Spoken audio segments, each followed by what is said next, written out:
mas eu descobri um outro tipo de empreendedorismo, que é o empreendedorismo social. Entender estatística social te ajuda a entender estatística corporativa. Depressão, estresse, burnout. Nunca se falou tanto de saúde mental como foi falado nessa última década. Estamos doentes? Estamos perdidos? Há uma solução? No episódio da semana, convidamos Ana Tomazelli, uma mulher de chakras inabaláveis e fundadora do IPFEM, um instituto de pesquisa e estudos do feminino, que promove a saúde mental e ajuda pessoas a identificarem os processos de violência socioemocional no trabalho. Um papo sobre motivação, ambientes tóxicos de trabalho e conflitos geracionais. Tudo isso e mais um pouco daqui 7 segundos.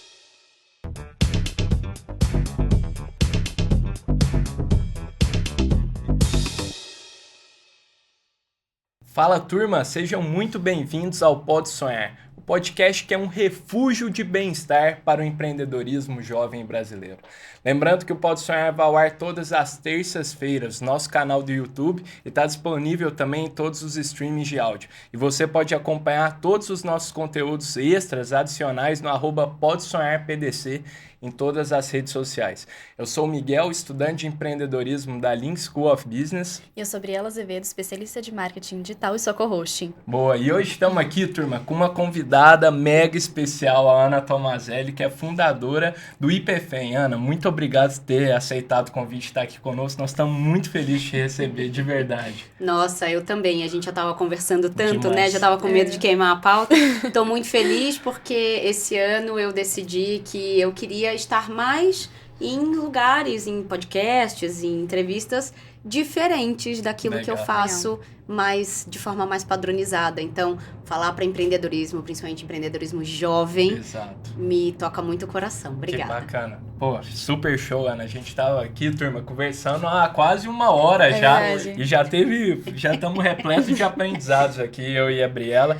E a Ana mentora também muitas jovens, né, que estão no começo da sua carreira. A gente vai bater um papo super bacana sobre isso, mas antes da gente tocar nessa pauta, Ana, acho que seria super valioso você contar um pouco. Você teve uma carreira longa em recursos humanos, em RH, e eu queria que você contasse um pouco sobre como que foi sua história até você chegar e ter a ideia de criar, de fundar o IPFEM. Rapaz, eu acho que a gente ia precisar de 4 podcasts pra te contar essa história. Porque toda vez que alguém me pede isso e tem alguém que me conhece por perto, fala, você tá com tempo? Mas eu vou resumir. Boa. Eu quero começar dizendo que eu nunca quis empreender na vida. Sério? Eu nunca tive o sonho de empreender. Eu venho de uma geração... Bom, eu tô com 42 anos, então eu sou a criança sobrevivente da década de 80. A gente foi criado pra ter crachá. Na década de 80, a gente era criado para ter poupança num banco público e para crescer, de preferência fazer uma faculdade, que pra gente era um sonho, principalmente para quem não tinha dinheiro como eu, e ter um crachá ali, ter um emprego fixo, então passar a vida inteira ali num emprego muito seguro, e aí então aposentar. Era meio essa ideia de sucesso que a gente tinha lá na década de 80 e 90. Então, o que aconteceu? A minha família, né, principalmente a minha mãe, me criou para estudar. Então, você tem que estudar, você tem que ser independente, né? Então, tem esse lugar de gênero, de puxa vida, não dependa de ninguém, para que você também possa ter as suas liberdades e tudo mais. Minha mãe foi a primeira ativista de gênero que eu conheci na minha vida, sem nem muito saber. E aí, o que acontece? Eu cresço, então, com essa ideia de que quero estudar, quero ter uma faculdade, quero conseguir um emprego bom, um crachá bom, benefícios, etc., aquela coisa toda. Fui a garota CLT por 20 anos. 20 né? anos. Eu pensava em empreender, me dava calafrio, juro. Eu falava, pelo amor de Deus, como é que vocês conseguem, né? Eu olhava para os meus amigos. Mas, basicamente, o que aconteceu? Eu engravido na adolescência, com 16 anos. Tenho meu primeiro filho aos 17, então eu tenho um filho de 25 e um de 15, porque depois casei e tudo. Essa gravidez coloca as coisas numa perspectiva diferente também. Você fala, bom, o que eu vou fazer agora? Mas tive rede de apoio, família, etc. E aí, sigo estudando, faço a faculdade um pouco mais tardia, mas venho para São Paulo, porque caso, né, pela primeira vez com meu primeiro marido, meu filho era pequenininho, a gente casa, e aí eu entro nessa loucura maravilhosa de São Paulo. E começo a trabalhar em jornal, trabalhei no Jornal Lance, né? Começo a trabalhar com gráfica, que era o que eu fazia. Eu era diagramadora, fazia faculdade de desenho industrial, eu ia mais para esse lado do design. Mas a vida inteira eu quis ser jornalista. Chego em São Paulo e falo, vou realizar meu sonho. Faço faculdade de jornalismo, me formo lá pelos 28 anos, já no segundo filho, já trabalhando em empresas um pouco mais tradicionais. Começo a trabalhar com comunicação em recursos humanos, com comunicação interna. Interna, Dentro das empresas. E começo a perceber que o serviço que eu queria prestar com o jornalismo, que era a utilidade, facilitar a vida das pessoas, etc., eu consigo em RH. Então eu falo, puxa vida, eu vou estudar RH. Então, porque eu sou meio psicótica, assim, pra estudar, né? Eu sou digamos que eu sou um pouquinho... Ai, olha, vai brigar comigo, o Eric vai brigar comigo. Não corta essa parte, que ele falou, não bate na mesa. Eu acabei de bater o anel na mesa. E aí, o que acontece? Eu chego num lugar corporativo e entendo que eu sou empreendedora. E começa a aparecer o termo intraempreendedorismo. Olha só. E aí eu olho e falo, nossa, acho que eu combino com esse negócio aqui. Porque é isso, tem pra fazer, a gente vai fazer.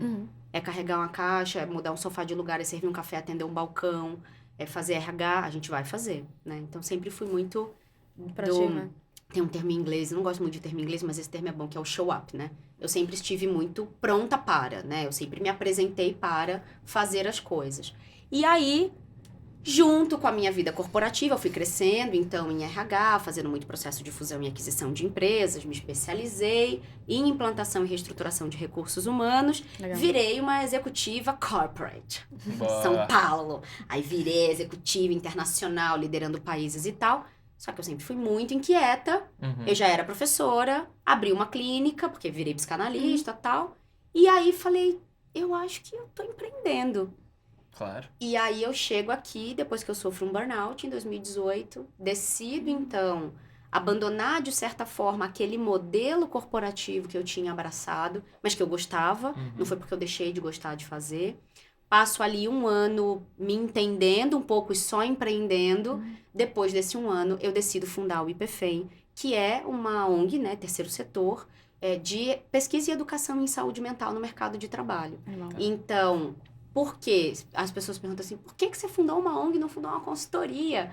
Falei, bom, primeiro porque eu sempre fiz muita coisa voluntária, muita coisa de graça, e eu queria organizar um pouco isso que eu fazia, dar uma estrutura para isso, para que outras pessoas também pudessem fazer, porque muita gente queria fazer comigo, mas ficava meio desorganizado e eu sou virginiana, né? Por isso que eu cheguei cedo, hoje, por exemplo, né? Então... começo a entender que tem uma demanda reprimida de pessoas querendo falar sobre os assuntos que eu estava olhando, mas que elas não sabiam aonde olhar. Isso antes da pandemia. Significa dizer que a hora que eu fundo o IPFEM, um ano depois, a pandemia estoura. E aí todo mundo começa a falar de saúde mental. E aí a gente é repostado na internet e eu recebo 6.138 pedidos de ajuda terapêutica em 24 horas. Caramba. E foi assim que eu cheguei aqui, entendendo que eu virei uma empreendedora, porque hoje a minha vida com lucro é empreendedora, então eu sou mentora de executivos, eu sou conselheira de empresas, etc. Mas eu descobri um outro tipo de empreendedorismo, que é o empreendedorismo social. Que legal. E aí, é assim que eu chego aqui, bem resumidamente, tá bom? Que legal. Muito bacana. Eu acho que eu já começo com uma dúvida aqui. Vamos lá. Basicamente, você do nada começou 6 mil pedidos. Como é que você fez pra lidar com esse primeiro impacto, assim, desse boom? Nossa, que pergunta boa. É o seguinte, a gente tava fazendo uma pesquisa, tinha uma pesquisa nossa no ar, do impacto da pandemia para as mulheres. Isso era 20 de março. O lockdown tinha acabado de entrar 16 de março de 2020.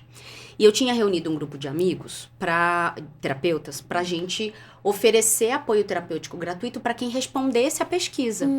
Só que a gente tava no orgânico, na nossa rede. Nosso Instagram tinha 600 pessoas, 600 seguidores.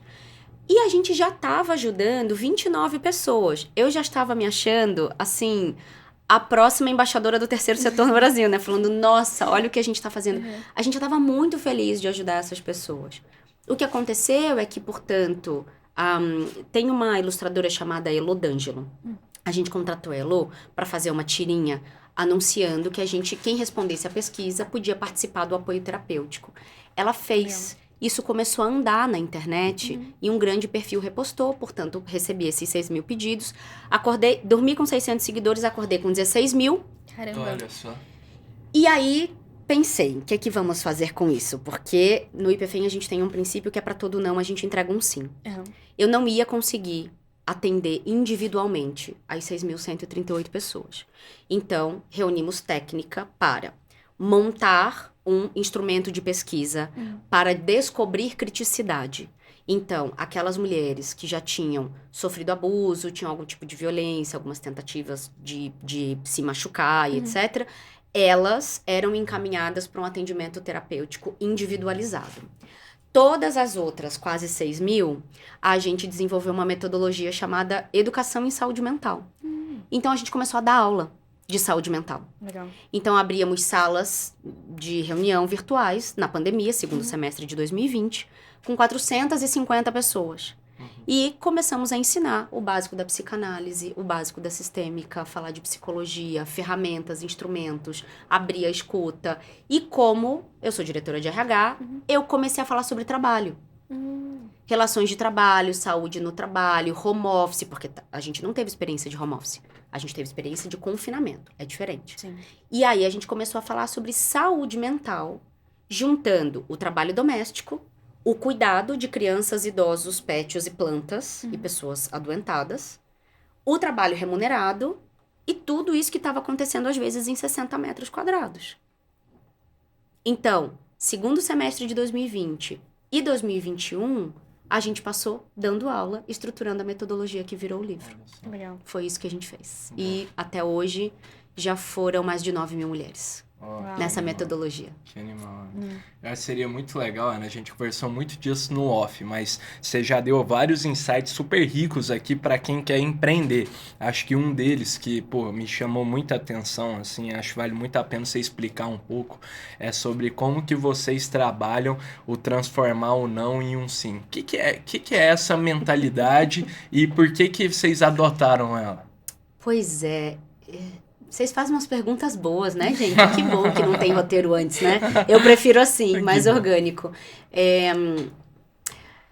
Eu sinto, Miguel, que, primeiro, tem uma coisa que vem muito de dentro da gente.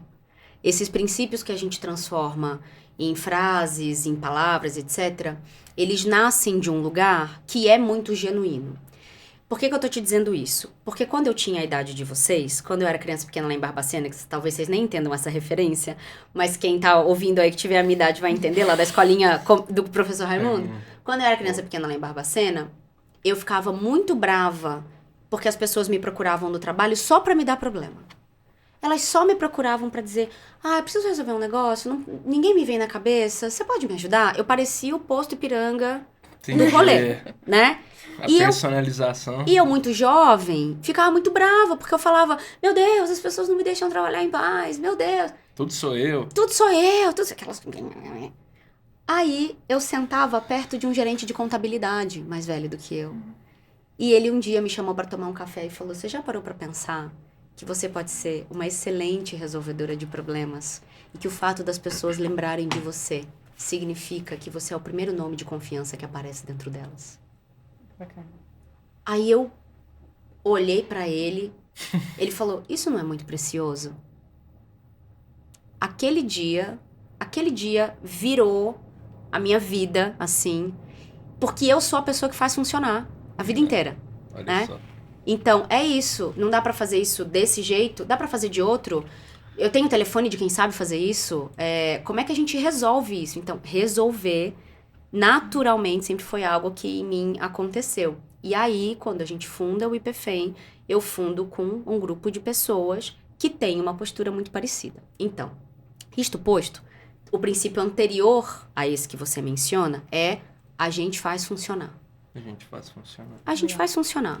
Então, é qualquer coisa. É um problema, é uma vontade. Porque quando você funda uma instituição de terceiro setor e você tem uma temática, tudo dessa temática cai no seu colo.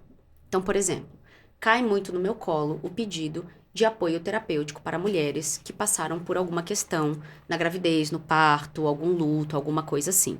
Eu não tenho essa experiência. E eu entrego, portanto, um não. Eu não posso cuidar dessa mulher nessa especificidade. Tá. Mas o sim que eu entrego eu conheço essas 2 organizações que fazem isso muito bem. E eu confio muito nelas. Então, vem pra cá. Então, eu faço essa ponte, né? Exato. Então, fazer funcionar é sobre procurar os sims dentro dos nãos.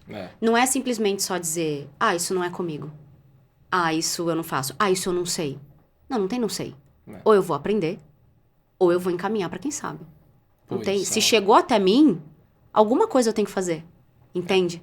Isso é muito legal. Então, não sei se eu respondi, mas... 100%. E uma coisa que em casa a gente prega muito, né? Meu pai me ensinou sobre isso. Ele fala assim que você não tem que chegar com problemas, tem que chegar com a solução daquele problema. Mesmo que seja só uma opção ou uma possibilidade, às vezes até uma dúvida, mas não chegar com um problema. Se alguém te demandou alguma coisa, você traz a solução para aquele problema. Já faz o exercício de tentar encontrar e... Com internet, gente. Deixa eu falar uma coisa pra vocês que tem internet hoje em dia. Essa é a minha câmera, né? Eu vou falar uma coisa pra vocês que tem internet hoje em dia.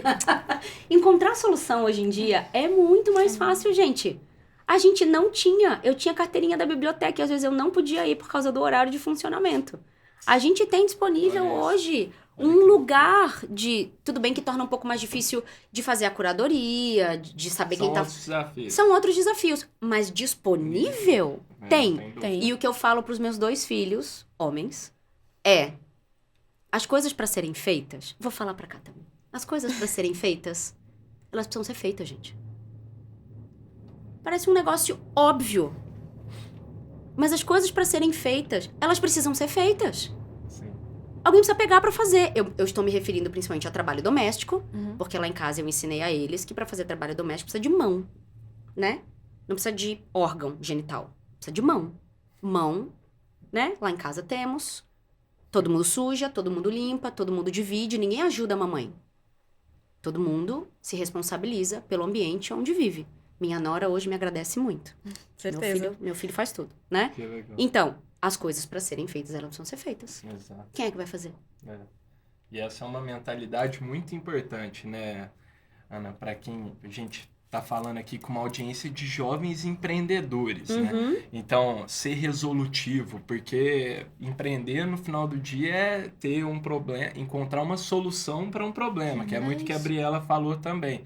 Então, ter essa cabeça de, ao invés de lamentar, e ficar se remoendo ao encontrar um problema, acho que essa virada de chave que eu posso dizer sim para esse problema, como vocês falam, é uma oportunidade a ser endereçada. E outra vantagem desse princípio que vocês carregam, que tem dentro de você, Ana, é que você constrói relações de confiança, né, também. Nossa, sim. Você fala, eu não sou a pessoa para te atender nesse momento, mas eu sei te encaminhar alguém que vai te atender melhor que eu nesse aspecto. Isso gera uma confiança absurda, né, ao invés de você tentar vender a qualquer custo ou emplacar uma solução a qualquer custo. Então, acho que só traz vantagens esse mindset muito importante para quem quer empreender, né? Total.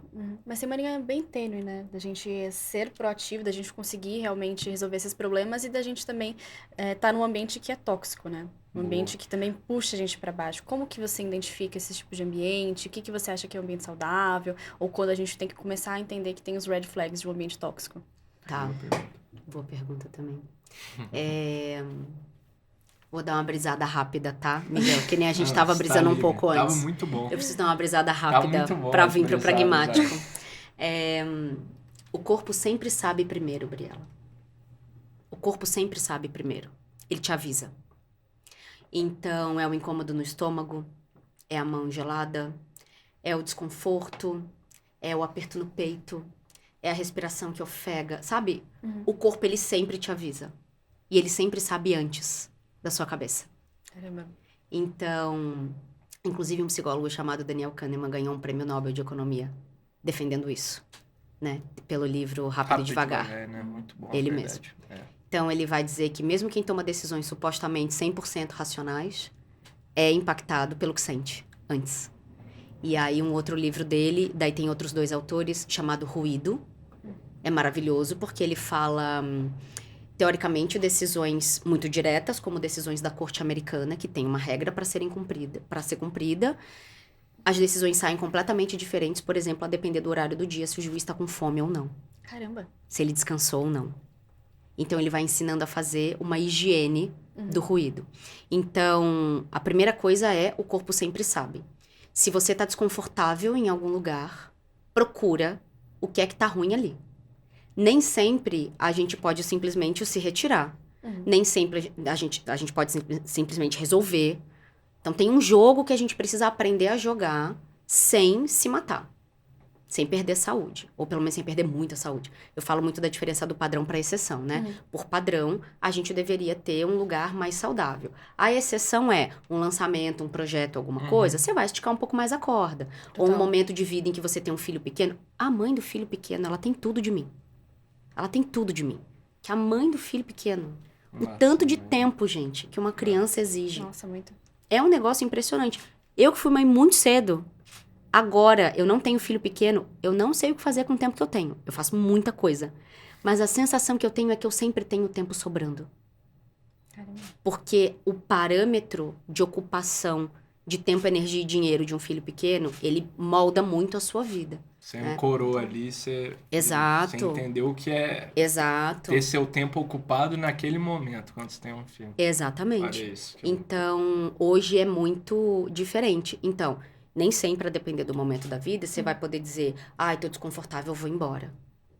Mas eu espero que você possa construir uma vida para que você possa fazer isso muito em breve.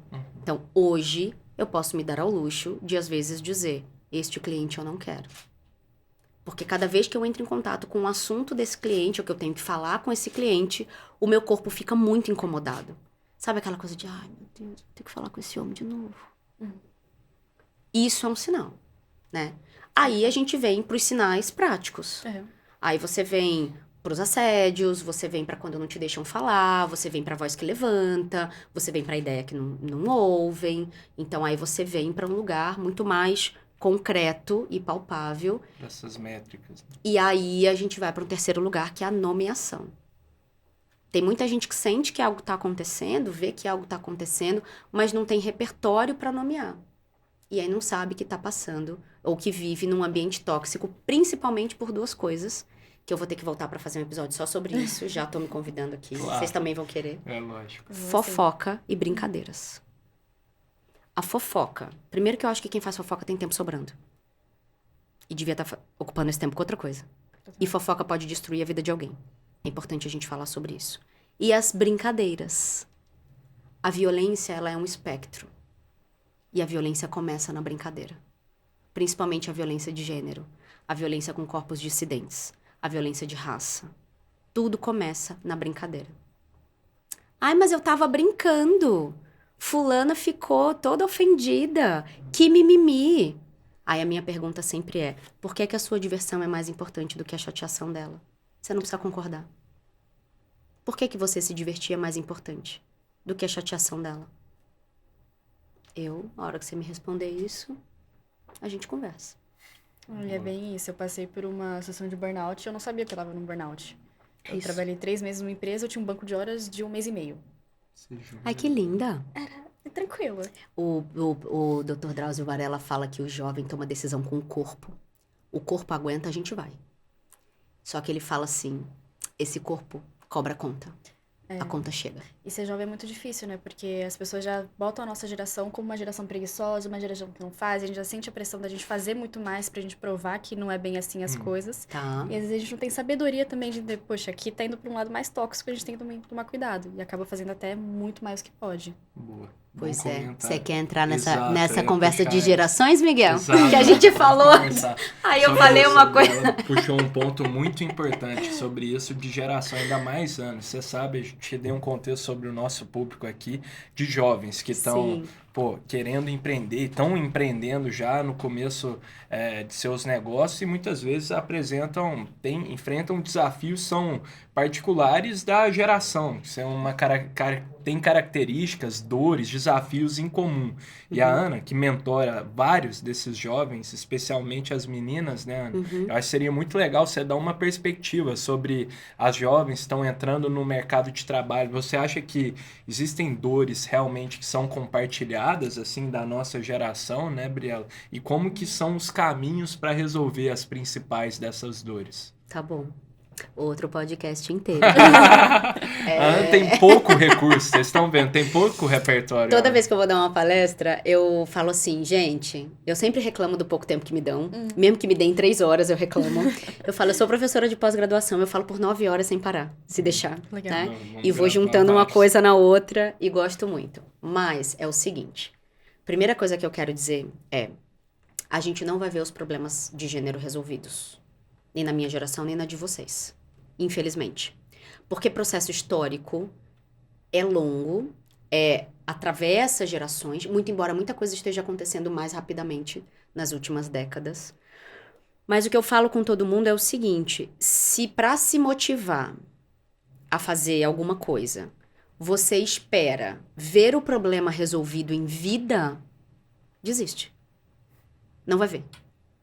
Só que 100 anos atrás, alguém não votava. E brigou pra votar. E talvez elas não votaram. Eu hoje vou bem linda. Votar. Arrumada. Né? Comemorando o fato de poder votar. Então a gente precisa entender que a gente faz algo no tempo. Nós somos o tempo. Então, o que eu faço facilita pra vocês. Principalmente pra ela, né? Porque você já nasce com dívida histórica, né? Você sabe disso. A gente vai conversar sobre essa dívida histórica aí depois. Então, pra ela facilita um pouco mais a vida dela, da minha nora, das minhas sobrinhas. Então, eu tenho também um compromisso muito grande em criar filhos homens que não reproduzam as violências no futuro. Quando a gente fala de ambiente de trabalho, imagina que o ambiente de trabalho é uma mini reprodução dessa grande sociedade que a gente vive. Então, dita muito os comportamentos, mas também recebe muito os efeitos do social. Isso é importante da gente entender. E eu mentoro meninas em início de carreira de 16 a 28 anos, em algumas instituições. Então, Fundação Everest, Alumna, né? Sou criadora de conteúdo pro Nube e tal. Então, para falar um pouco, desde coisas básicas, de como é que você se comporta numa entrevista, que eu tenho visões muito específicas, até, puxa vida, aconteceu um problema no mercado de trabalho, o que eu faço? Como é que eu endereço e tal. Então, entendendo isso, a primeira parte da minha resposta é sim, é mais desafiador para todas as identidades não masculinas, não heteronormativas, de corpos não padrões.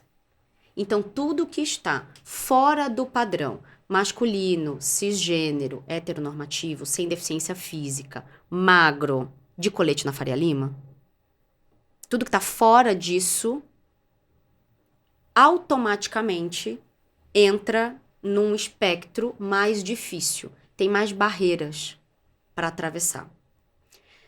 Dá para resolver? Dá para resolver de muitas formas. Dá para a gente ganhar consciência, letrar, treinar, abrir escuta, criar política dentro das empresas que olhem para isso, não aceitar determinados comportamentos, treinar os equipamentos do Estado para receberem as denúncias, e isso não ser mais um problema. Então, a gente tem uma série de mecanismos possíveis, né, que a gente já vem desenvolvendo, e aí tem que falar de terceiro setor, porque o terceiro setor, para garantia de direitos, produz tecnologia muito importante, que impacta a política pública. Então, a gente não pode entender a empresa como um ente separado do mundo. Até porque eu digo que estatística social é estatística corporativa. Ou você acha que as 24,6 milhões de pessoas com transtornos ansiosos, que são calculadas pela Organização Mundial da Saúde no Brasil, elas estão aonde? Elas estão no campo, cantando. Elas estão dentro das empresas trabalhando, elas estão empreendendo. Sim.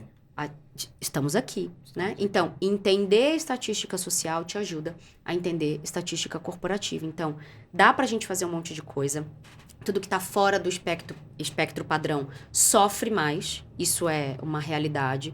E tem muita coisa, Miguel, que não é culpa nossa, mas é responsabilidade nossa resolver. Então, uma coisa que tem me incomodado um pouco é quando a gente coloca essa culpa em entes externos a gente e só. Ah, é porque é meu TDAH. Ah, porque isso aqui é assédio. Ah, é porque isso aqui... Tá, e aí?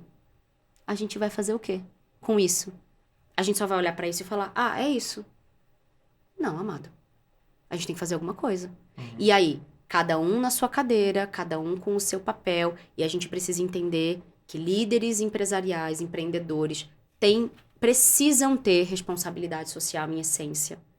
Porque são pessoas responsáveis por famílias ali dentro. São famílias naquele lugar. Então, como é que a gente desenvolve duas coisas? Postura cidadã e pacto coletivo. Dentro das empresas. Com empreendedores, com empreendedoras. Como é que a gente faz isso desde cedo? Boa. Entende? Então, a gente precisa começar também a conversar sobre isso. Legal. Respondi? Perfeitamente. Eu sempre vou Ana. perguntar se eu respondi, porque pode ser que a pessoa fale, no caso, não. Não, mas muito legal, Ana, de verdade, assim, e esses, né, essa coisa da estatística, assim, dos números que estão aí também dizem muito, vários números da nossa geração, assim, dos jovens que estão entrando no mercado de trabalho falam que, pô, a gente é engajado com mais causas sociais, assim, com causas ambientais, até o comportamento de consumo, né? Eu não sei os números de cabeça, mas que a gente tende a consumir produtos mais sustentáveis, optar, até tá disposto a pagar um preço um pouco maior por produtos que têm causas maiores por trás e não só tem o objetivo, uma empresa que quer ali maximizar o valor do acionista, lucrar mais e tal. Então é muito interessante ver que existem traços em comum da nossa geração, Ana, que você observa isso, assim. Sim. Eu posso fazer uma observação dentro Claro. disso? Porque daí eu quero juntar só uma coisa rápida de gerações com empreendedorismo. Tá. Quando a gente entende primeiro setor, segundo setor e terceiro setor, de uma forma bem superficial, setor público, setor privado e o terceiro setor que é o sem fins lucrativos, né? Aham. Tem um setor que... Esse nome que eu vou falar agora, ele é mais forte fora do Brasil, mas no Brasil a gente está começando a se entender com ele, que é o setor 2,5, que a gente chama. Que são empresas que têm lucro, não são ONGs, né? Empresas que visam lucro, mas que olham para impacto social. Olham para a legal, cadeia, isso para demais. sustentabilidade, etc. Então, é um setor 2,5, né? Entre o 2 e o 3. Muito bem. Isto posto, né? Isto entendido, a gente começa a perceber que geracionalmente existe, graças a nós também, obrigada, uma consciência maior de vocês, porque vocês também não ganharam essa consciência do nada. Uhum. Vocês não saem do nada, gente. A gente precisa conversar sobre isso, né? Então, assim, entendendo que quando a gente fala de consciência ambiental, a minha geração é a primeira geração a sofrer os impactos do dano ambiental e é a última que pode fazer alguma coisa. Tá. Caramba. É a minha geração que tá vendo esse rolê ruim aí, entendeu? Porque tem uma extinção de recurso que a gente precisa começar a conversar. E aí, esses empreendimentos, eles começam a nascer, portanto, olhando para isso. Ótimo. Eu não concordo que vocês não trabalham, eu não concordo que vocês são chatos, eu não concordo que vocês são mimizentos. Eu acho vocês ótimos. Quero começar por aqui. Primeiro porque, assim, o mundo já é de vocês. A geração de vocês vai herdar 73 trilhões de dólares em 2025 nos Estados Unidos. Muito em breve, vocês vão ser os donos do dinheiro. E a nós será dado o benefício de estar. Então, a gente também precisa combinar com vocês como é que a gente vai estar. Então, o que eu vejo as pessoas da minha geração sofrendo e falando mal de vocês é muito mais um ressentimento de meu tempo tá acabando. Meu poder tá acabando. O que eu pensava que era bom já não é mais. Mas como assim eu não posso mais dar palmada em criança? Ai, credo. Como assim criança é uma pessoa? E pode se expressar? Como assim criança pode ter vontade? Como assim a gente tá falando de não comer carne? Como vocês são chatos, entende? Então tem um lugar muito mais de ressentimento e manutenção do controle do que um lugar de falar, o que esses meninos estão falando? Que legal isso. E aí, outro dia, eu tive uma conversa dessa pela DM do Instagram. porque tinha uma pessoa falando mal de vocês, e ela falou diretamente pra mim, né? E aí eu escrevi assim, olha, e é uma pessoa da minha geração. Falei, olha, a gente não procurava emprego em cartaz de poste. Entende? Aham. A gente não pegava um cavalo pra ir fazer uma entrevista de emprego. Então, naturalmente, as coisas avançam conforme os recursos estão disponíveis. Uhum. Então, Por que vocês estão agarrados aí, gente? Sai daí. Ouve esses meninos, entendeu? Vamos fazer um negócio junto. É. Porque a gente entrega algo e vocês entregam muito mais. É legal. Então, por que eles não querem ser líderes? A gente tava falando disso, né? É. Agora tem essa conversa, né, no RH. Ai, os jovens não querem ser líderes. Claro, olha pra gente. Medicados, divorciados, sem relacionamentos saudáveis, com a pálpebra tremendo, achando bonito ser doente, trabalhando 16 horas por dia. Nossa, que espanto que vocês não querem ser igual a gente. É. Entende? Aí o pessoal da minha geração fica assim, nossa, é mesmo, né? É mesmo, gente. Fizemos muita coisa boa, mas fizemos muita coisa ruim também.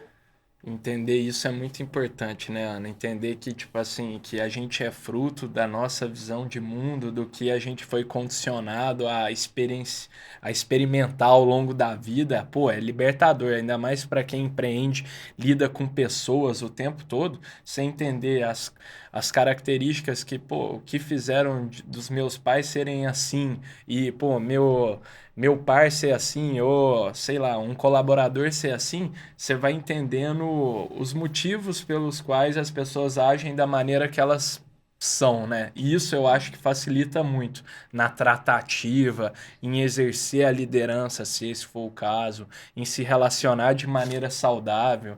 Então, acho que esse pensamento que a Ana traz, essa visão, né? Essa visão, é conseguir enxergar, pô, como que foi o histórico até chegar na nossa geração. É que muito vocês legal. colocam em xeque tudo que a gente batalhou muito pra conseguir. Isso pra muitas pessoas é muito difícil. É. Só que elas esquecem que elas criaram filhos pra ter algo melhor do que elas.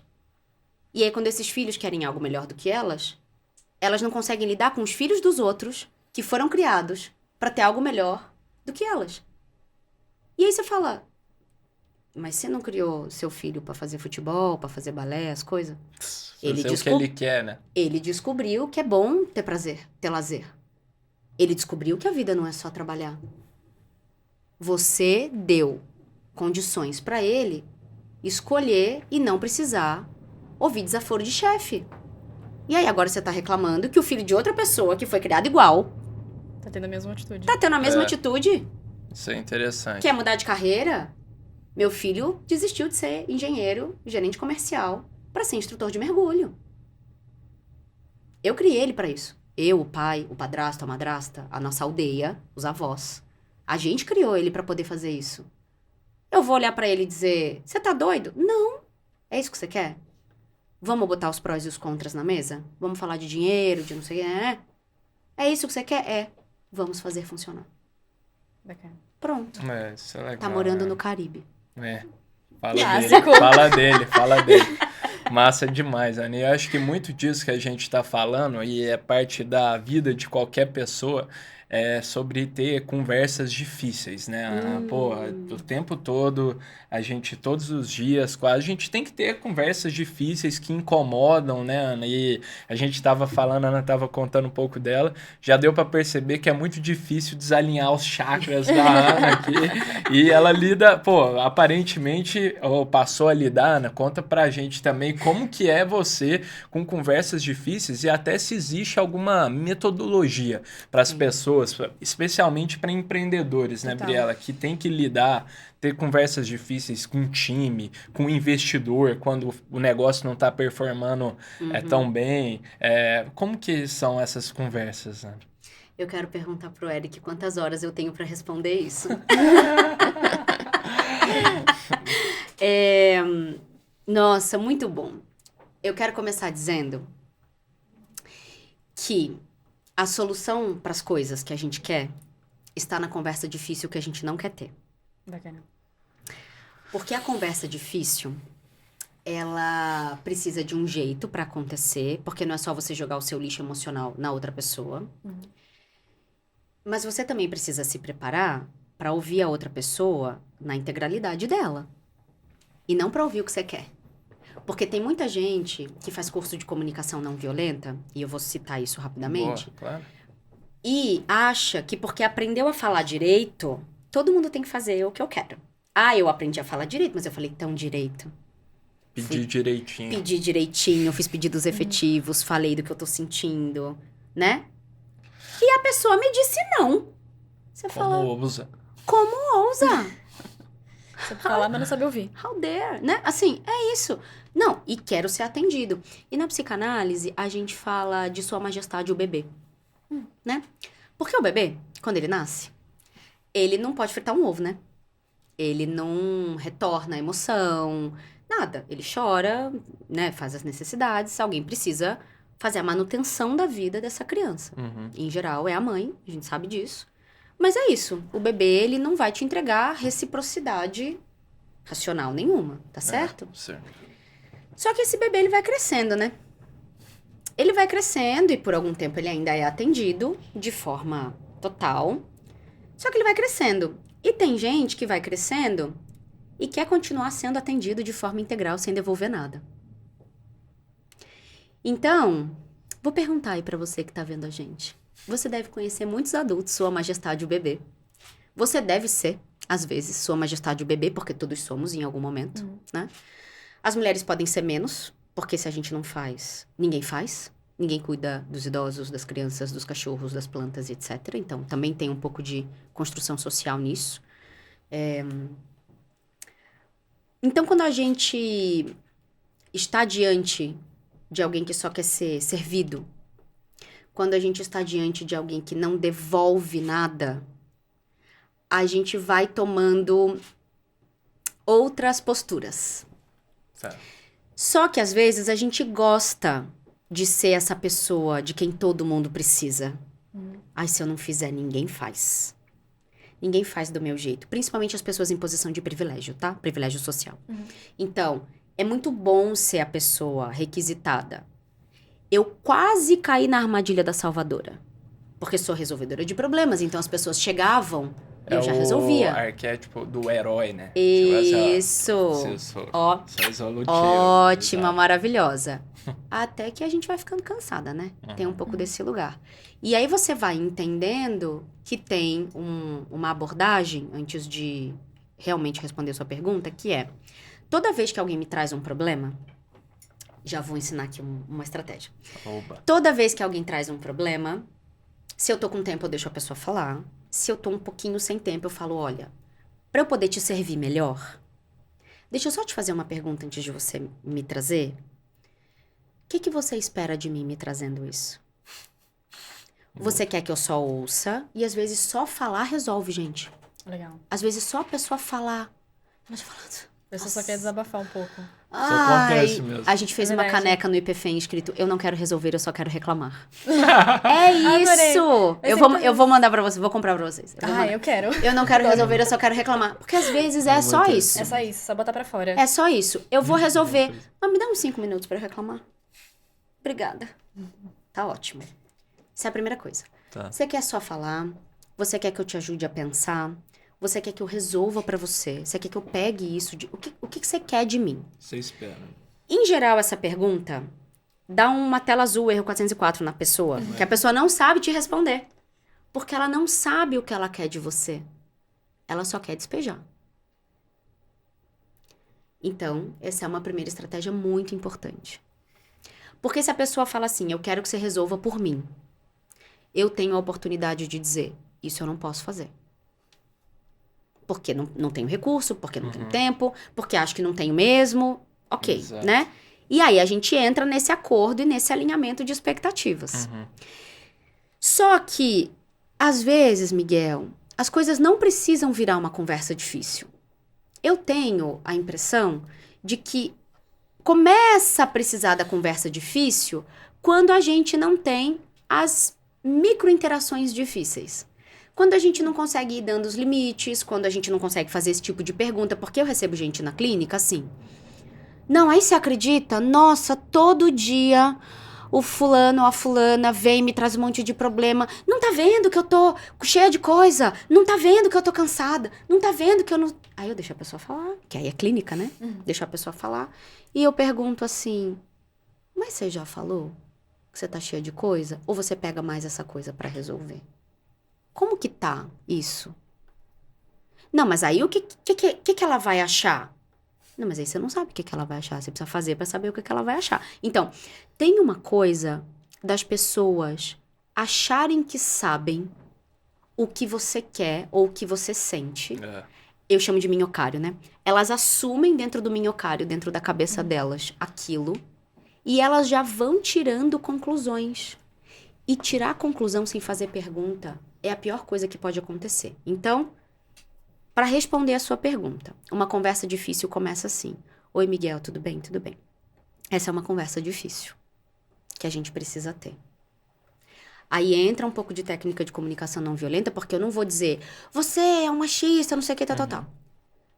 Você, com essa atitude XYZ, e aí eu vou dar o exemplo concreto, fez eu me sentir de tal forma.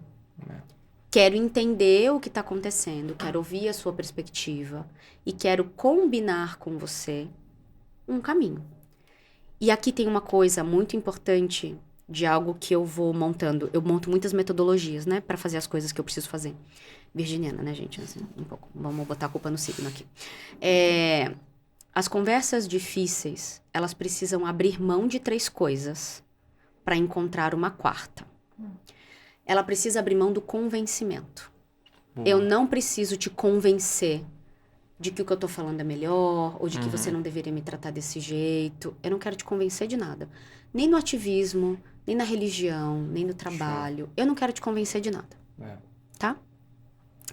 A segunda coisa, eu não quero nem encontrar consenso. Legal. Eu não quero saber se a gente concorda em alguma coisa aqui, em intersecção. Porque a terceira coisa é, eu não quero concordância. Eu não preciso que você concorde comigo. Então, vamos trazer para o mercado de trabalho. Um cliente, um fornecedor, etc. Estamos aqui dentro de um contrato, temos que resolver, etc. O problema é que as pessoas ficam muito apegadas. Eu tenho que te convencer para você concordar comigo, para a gente entrar num consenso. Não! Porque na maioria das vezes, se tem 7 pessoas, 10 pessoas, 15 pessoas num projeto, não vai acontecer. Sim. É que nem conciliar a agenda. Ódio de conciliar a agenda. Não vai acontecer. Precisa abandonar essas 3 coisas para buscar compromisso. Então é assim, não ferindo a ética e não sendo crime, como é que a gente vai fazer isso aqui funcionar? Qual é o compromisso que você assume? Qual é o compromisso que você assume? Qual é o compromisso que eu assumo? Em quanto tempo? E a gente faz funcionar. Exato. Ponto, parágrafo, na outra linha. Próximo problema, vamos resolver. Então é difícil Legal. desalinhar meu chakra, entendeu? Sim. Principalmente porque quem tem o poder sobre mim sou eu. Mas é interessante, porque eu consigo fazer isso com uma pessoa que é uma das minhas melhores amigas. A gente não concorda em absolutamente nada. Cada uma tem visão de mundo. Mas quando a gente senta pra conversar, é impressionante. É assim, você tem a sua visão, eu tenho a minha. Tá bom, que bacana, vamos dialogar, vamos entender a perspectiva do outro. Mas quando a gente sai um pouco desse conceito, até no dia a dia, é muito difícil as pessoas entenderem que nem sempre a gente vai concordar, mas tá tudo bem não concordar com o outro. Porque não concordar com o outro não é sobre não gostar do outro. Exato. Pelo amor de Deus, gente. Verdade. Sai da perspectiva do ai, não gosta de mim. E se não gosta de você, que ótimo. Não é todo mundo que vai gostar de você. Verdade. Por que que precisa ser gostado por todo mundo?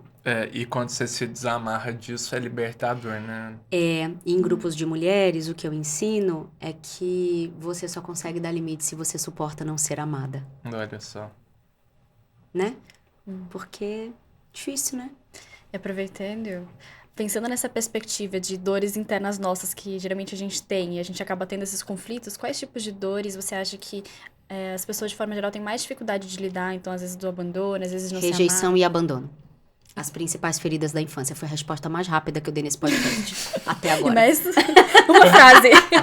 Rejeição e abandono. Porque quando a gente pensa em como, inclusive, o nosso cérebro funciona, a gente existe pra viver em coletivo. Sozinho a gente morre. Desde a caverna. A gente morre, literalmente, né? Pra sobreviver, então o ser humano é um ser gregário. Então, pra sobreviver, a gente precisa estar em grupo. Grupo grande, grupo pequeno, carnaval, não importa, né? Precisa estar em grupo. Uma vez que você está em grupo, portanto, você vive a sua vida para pertencer. Por isso que uma demissão é tão difícil. Por isso que uma separação conjugal é tão difícil. Por isso que uma amizade que se rompe é tão difícil. Tudo o que encosta nesse lugar do eu não te quero é muito difícil. Então, a gente vai fazer sempre tudo para que queiram a gente. Então, não tem... Tem uma música da Rita Lee, da saudosa Rita Lee, que diz: eu só quero que você me queira. E na psicanálise a gente vai dizer, às vezes a gente não quer você... Eu não quero você. Eu quero que você me deseje. Eu quero o seu desejo. Eu não quero você. Essa é uma lógica de gênero muito importante pra gente entender. As questões masculino e feminino, pegando o aspecto binário, né? Então, rejeição e abandono são os principais. Que interessante isso, né? E como lidar com isso pra não interferir no dia a dia? Assim, é super Não tem complexo. como. Não? Não tem como não interferir. Então, esse é um negócio importante da gente conversar. Porque a minha geração foi criada pra... Entrou no trabalho, aqui você é o profissional.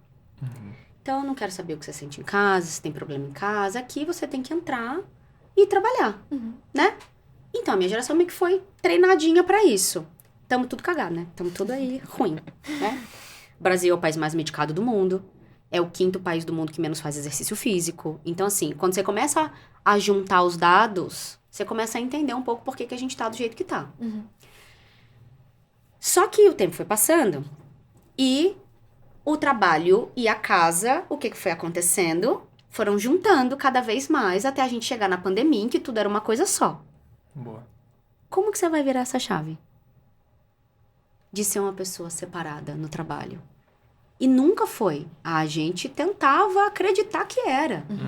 Mas se você tá com um problema conjugal em casa, então, a Cláudia Goldin, que acabou de ganhar o Prêmio Nobel de Economia, a principal sentença dela é: não vai haver equidade de gênero no mercado de trabalho enquanto não houver paridade de gênero em casa. Então, uma coisa vai influenciar na outra. Ponto. É isso. Então, dá pra gente cuidar de várias formas, dá pra gente fazer redução de danos, dá pra fazer clima organizacional, dá pra fazer um monte de coisa. Vai influenciar. A partir do momento em que a gente assume isso, a gente vai pro que eu chamei de pactos coletivos. Boa. Como é que a gente vai combinar? Se nós 3 trabalhássemos juntos, o que a gente vai combinar quando a gente estiver num dia ruim? O que a gente vai fazer? É por A isso gente que vai comunicação é importante. Isso! Né? A gente vai contar que a gente tá num dia ruim? Eu costumo dizer assim: nossa, meu humor hoje tá nojento, não tô nem me aguentando. Se precisarem de mim, desprecisem. Claro, mas eu também tenho que me trabalhar para dizer, o meu compromisso é maior. Então, tudo que eu faço, por exemplo, pro IPFEM, pra ONG, é como se eu entrasse num lugar onde não tem problema nenhum. Porque eu detesto a palavra propósito, mas eu vou falar a palavra propósito aqui, tá? O propósito de fazer o IPFEM, eu gosto da palavra serviço. O serviço que eu tenho pro IPFEM, ele é maior, muito maior do que tudo. Mas o IPFEM foi um negócio que eu inventei com outras pessoas, certo? Não é um negócio que alguém tá dizendo que eu tenho que fazer. Isso também tem muita diferença. Então, primeiro, respondendo objetivamente a sua pergunta, fazer terapia. Todo mundo vai fazer terapia, né? Fazer terapia para lidar com quem não faz terapia. Segundo, comer direito. Isso é um privilégio também grande. Comer bem. Terceiro, exercício físico. Quarto, dormir. Então, quando a gente fala de burnout, o burnout não é cansaço. É quando você perde uma função cognitiva. Você perde a capacidade de se concentrar. Você perde a capacidade de controlar sua raiva. Você perde alguma coisa. Não é férias que vai resolver. Só que a gente fica achando que tirar férias vai resolver. Qualquer coisa. Só que a perspectiva do descanso, ela é diária. A gente foi desenhado desse jeito. Tem que dormir. De preferência, à noite. Para que o corpo se limpe, se renove, se regenere e você acorde no dia seguinte, literalmente com um reset ali. Nossa, que loucura, né? Então eu vejo as pessoas indo para soluções muito complexas É. e não tá arrumando a cama, entendeu? É. Tipo, você quer mudar o mundo, mas não arruma sua cama? É meio isso. Gente, aprende a dormir direito. Exato. De preferência sem remédio, se possível, Uhum. né? Faz um processo, se dedica a isso. Então, se o corpo sempre sabe primeiro, o corpo deveria estar muito bem alinhado, Primeiro, tá certo? legal. Bacana. Então, eu acho que é assim. E aí, dentro do ambiente de trabalho, para quem tem poder e dinheiro, é parar de tornar a vida dos outros miserável. Ó, Isso é muito importante, boa. né? Que a gente ouça, que a gente também faça os acordos do tipo, ok, quem manda aqui sou eu, ao fim e ao cabo, a decisão vai ser minha, mas a gente vai conversar, eu vou ouvir, etc. Mas a decisão é minha, porque o risco é meu, e etc, etc. E para quem empreende, precisa aprender a fazer isso. É. Pra dizer, gente, a gente aqui é ótimo, tá? A decisão no fim do dia, ela é minha. Então tem uma perspectiva de autoridade que a gente precisa ocupar e exercer de um jeito mais saudável. Porque o risco é meu, o dinheiro é meu, a ideia desse rolê aqui é minha, Uhum. a responsabilidade é minha. Então, assim, tem uma centelha minha ali que alimenta isso. É uma responsabilidade, né? Muito jurídica, Isso. inclusive.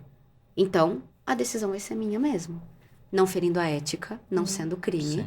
Podemos discordar sem problema nenhum. Se pra você as decisões que eu vou tomando em série não servem, vamos ver um jeito de você encontrar um contexto que caiba melhor no seu contexto. Eu te ajudo, não tem problema. É, Legal. Mas talvez aqui não seja o seu lugar. legal isso. Né? Ah, mas eu não concordo. Abra sua empresa então. É. Legal isso. Isso é tratar adulto como adulto, gente. Uhum. Fica tratando adulto que nem criança. Trata adulto como adulto, conversa. É legal, né? Como você também busca trazer pra simplicidade, assim, as coisas, tipo, ó, pô, vamos fazer o arroz com feijão e tal. Mas é simples, sim, Miguel. Isso é legal, sim. O pessoal que fica muito doido, Complexo. porque inventando uns negócios difíceis pra vender, né? Exato. É, porque prende, né? Então, é simples. Se É. você conversar com alguém que entende de vendas, É, o cara que entende mesmo de vendas, ele vai dizer vender é simples. exato. Você precisa conectar com a pessoa. É. Pô, infelizmente, Ana, ficaria aqui por horas. Vou reclamar. ainda. Pouco Vamos- tempo. Vamos. Stephanie. Vamos fazer mais. Um beijo pra Stephanie, Um beijo pra inclusive. Stephanie. Pô, coisa boa que deu certo esse papo maravilhoso aqui com a Ana. Foi muito bom mesmo, assim. Ficaria por horas aqui aprendendo.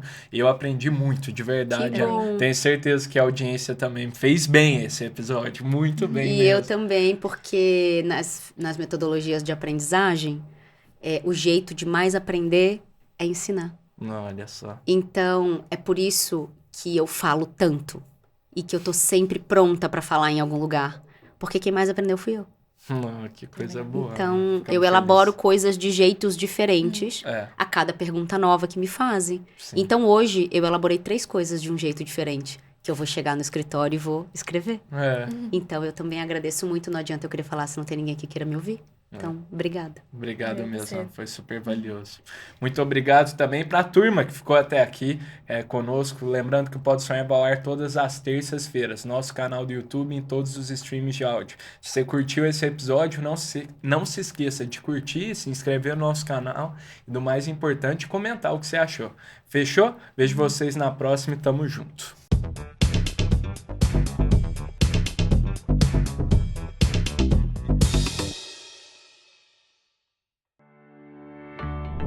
Poder Monitor, a ferramenta mais completa para monitorar os 3 poderes. Acesse agora poder.cc/monitor e ganhe 30 dias grátis.